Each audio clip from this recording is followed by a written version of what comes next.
ወደ ኋላ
ቤት ሂጂ ያላየ በሌሎች ይደነቃል ማለት ይቻላል ወይ?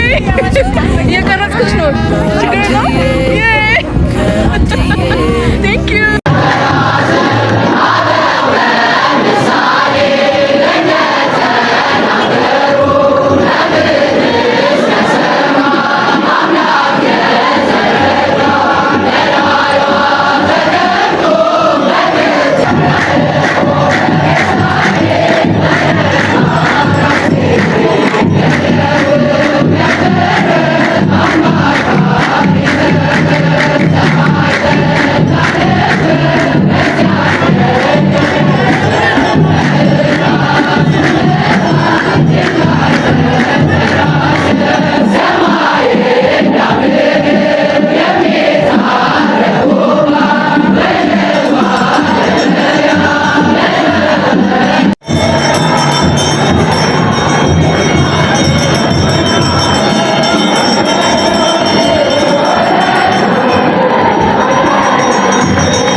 ውድ ያገሬ ልጆች እንደምን አላችሁ? አሁን የምገኘው ጎንደር በፋሲል ግንብ ቤተ መንግስት ነው።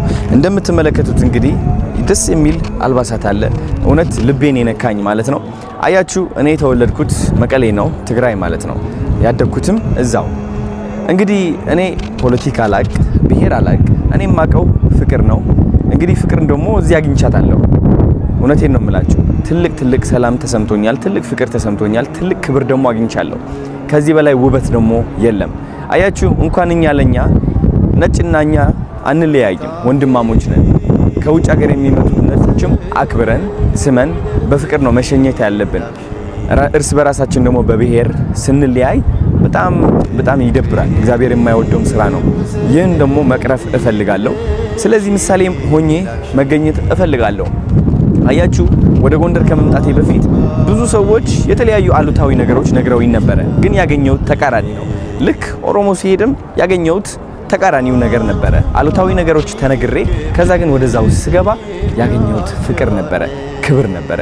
እግዚአብሔር የተመሰገነ ይሁን። አያችሁ እግዚአብሔር ኢትዮጵያ ላይ እየሰራ ይገኛል። ሰዎችም ልባቸው እየተቀየረ ይገኛል። እወዳችኋለሁ። ሁላችንም እስኪ እንፋቀር፣ ቻሌንጅ እናድርገው። አዲሱ ቻሌንጅ ይህ ነው። እኛ ወጣቶች ነን ትክክለኛ ፍቅር የምንመልሰው። ሁላችንም ተባብረን እንተጋገዝና ትልቅ ተአምር እንፍጠር። ዲያስፖራዎች ደግሞ ወደ ሀገራችሁ ተመልሳችሁ እስኪ የሀገራችን ፍቅር ተመልከቱ። ኢትዮጵያ ተመልሳለች። ኢትዮጵያ ትልቅ ደረጃ ላይ ነች። ሰላም፣ ፍቅር እየመጣልን ነው። እግዚአብሔር የተመሰገነ ይሁን። እወዳችኋለሁ።